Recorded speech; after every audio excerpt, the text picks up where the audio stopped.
sitting here today with Tracy Nales of EM Ship Repair. She's half of a husband and wife team that own a company that is working in the industry. Tell us how you got started in this business, because you're a husband and wife team.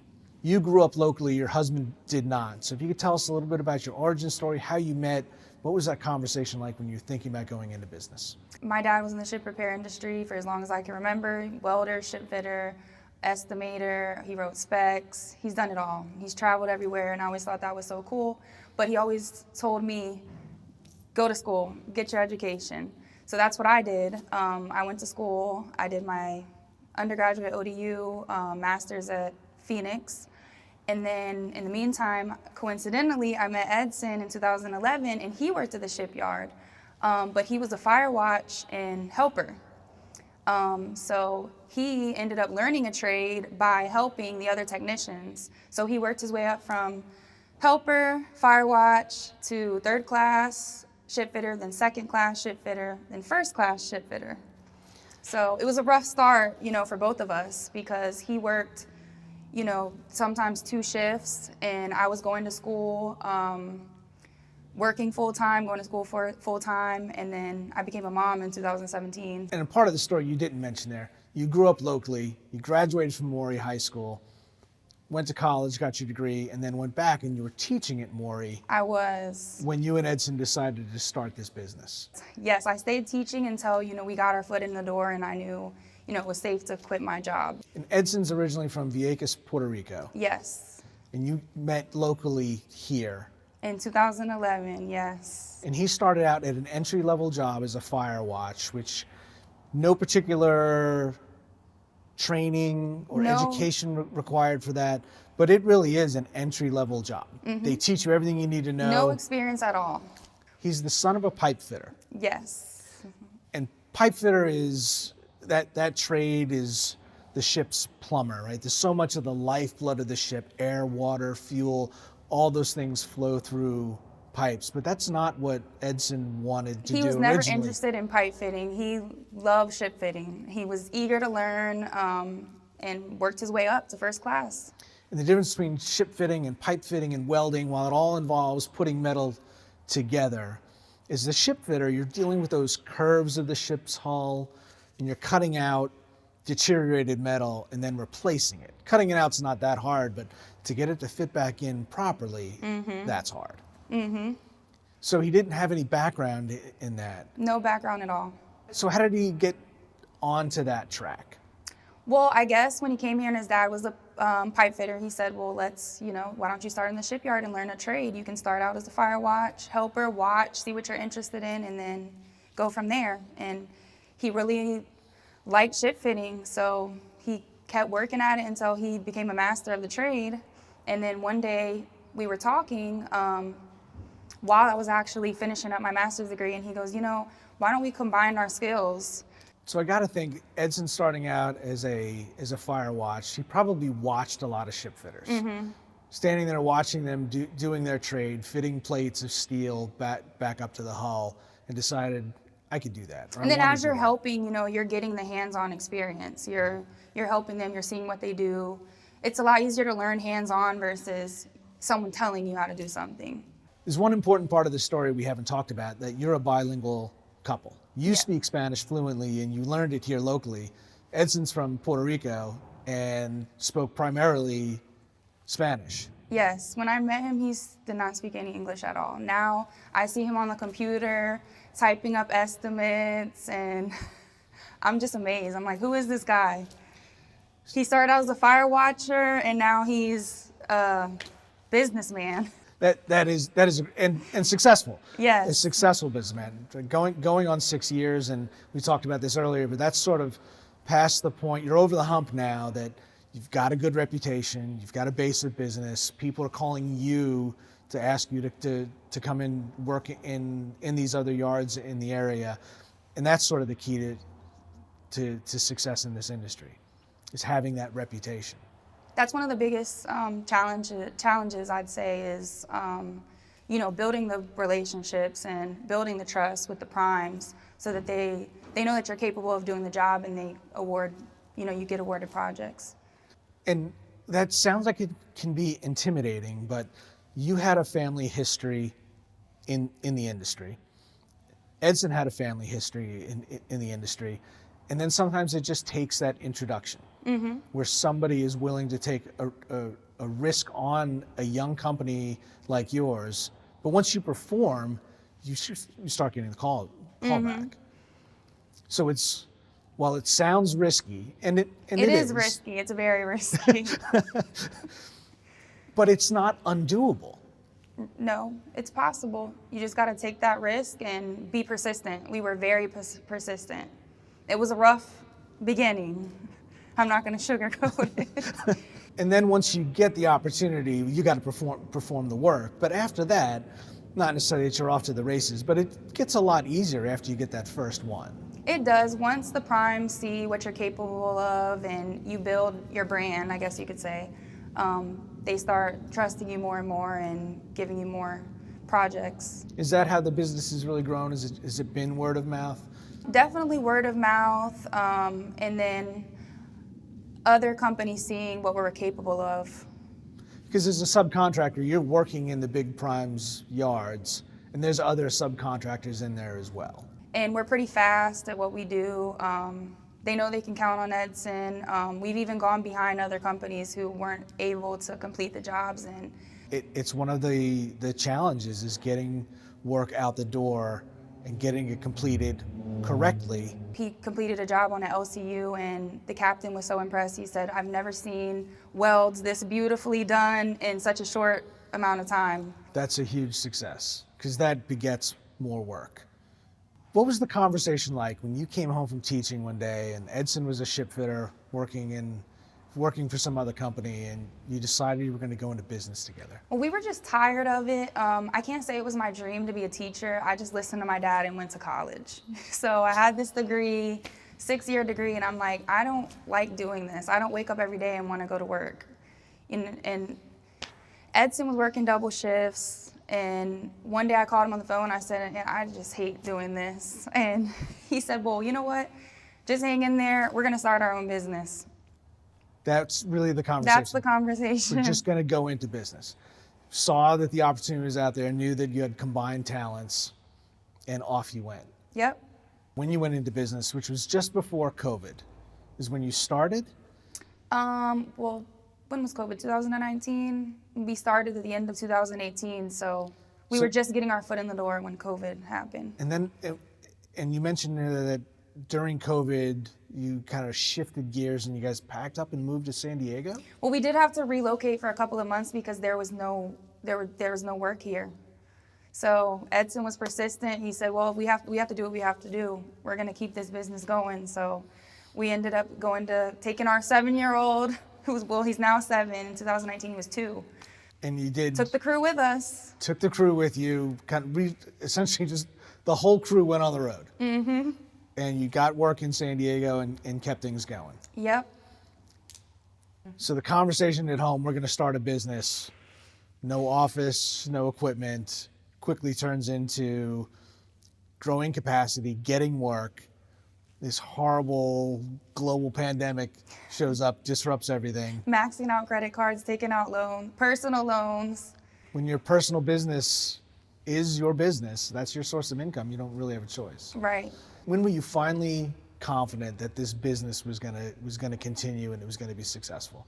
When we started receiving our payments and we were able to start paying off the debt. How many years into that was it? I'd say by year 2.5. That's pretty good, really. To be in business 2 years and be cash flow positive, revenue positive. And I think the pandemic really held us up a little bit. I think it would have gone a little bit more smooth if we didn't have to relocate to San Diego. And you think that's just because there's so much opportunity here? Yes, for sure. So for a company with a good reputation and capability and deliver a good quality work on time, it's actually a pretty good time to take a risk now. Mm-hmm.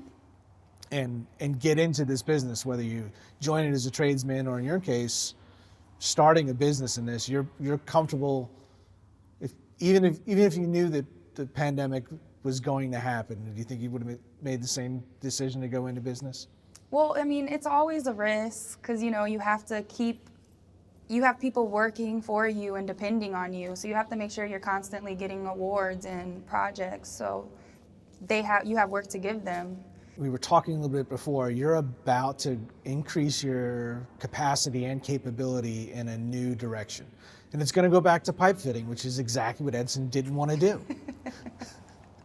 Well, they're always looking for pipe fitters. A lot of the primes that we work closely with, they ask us, do you guys have any pipe fitters, or can you do this pipe job? And we don't have the certs for it.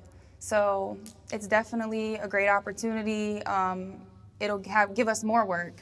You're confident to take this new risk, to develop a capability and hire employees in the kind of work you're not presently doing, because you just keep hearing this story over and over again. Hey, we need pipe work done. Mm-hmm.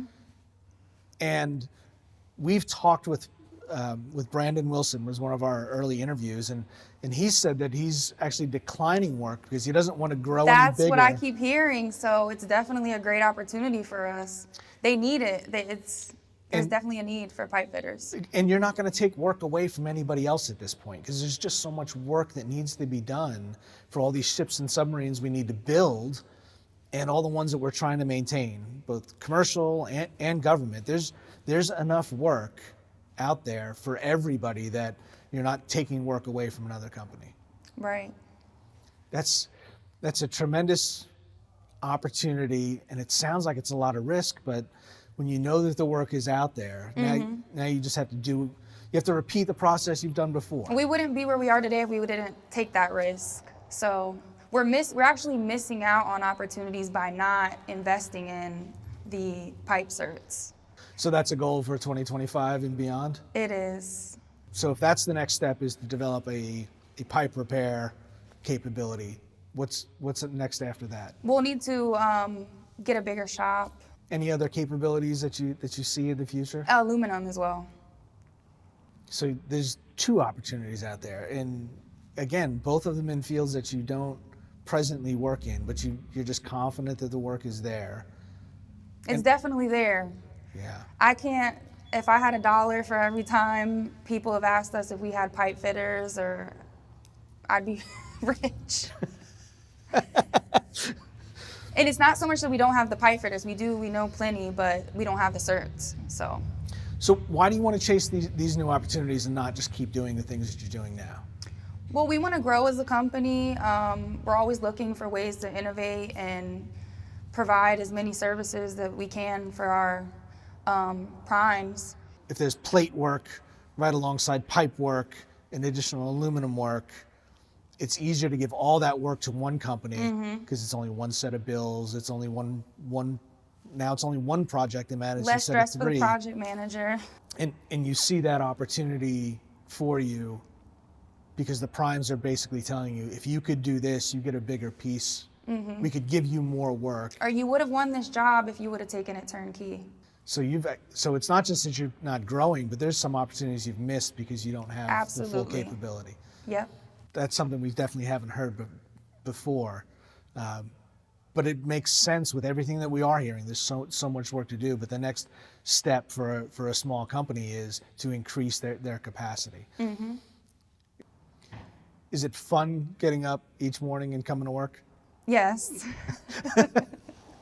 I like the flexibility. I am a mom, so I like being able to work my schedule around my son as well. I'm more involved in his school and his sports. Probably said this too many times in this interview already, but this is another unique story, right? Another element of what you've been able to do as a husband and wife owner of this company, the flexibility that it gives you.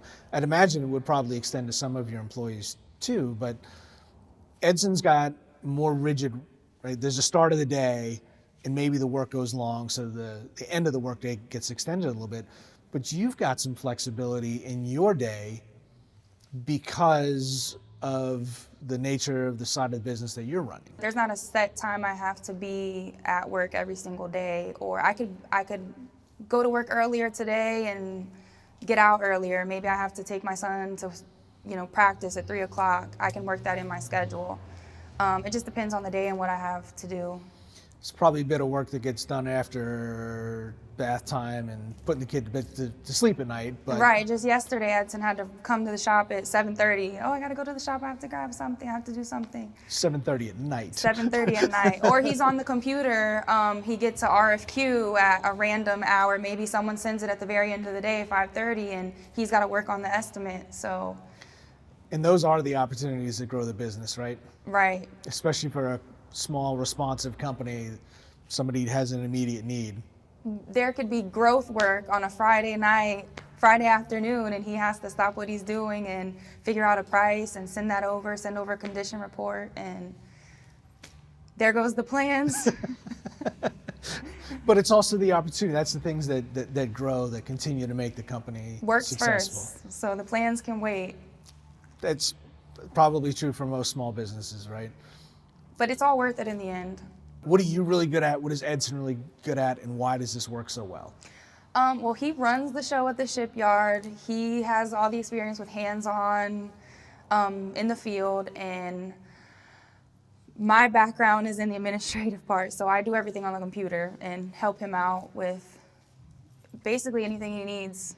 What I find so interesting about that story is we talked about you being a bilingual couple. You mentioned that at the time, he didn't speak English terribly well when he got started, but now he's pretty good on the computer too, right? He had to learn He doesn't all of need that. my help as much, nowhere near as much as he did when we first started.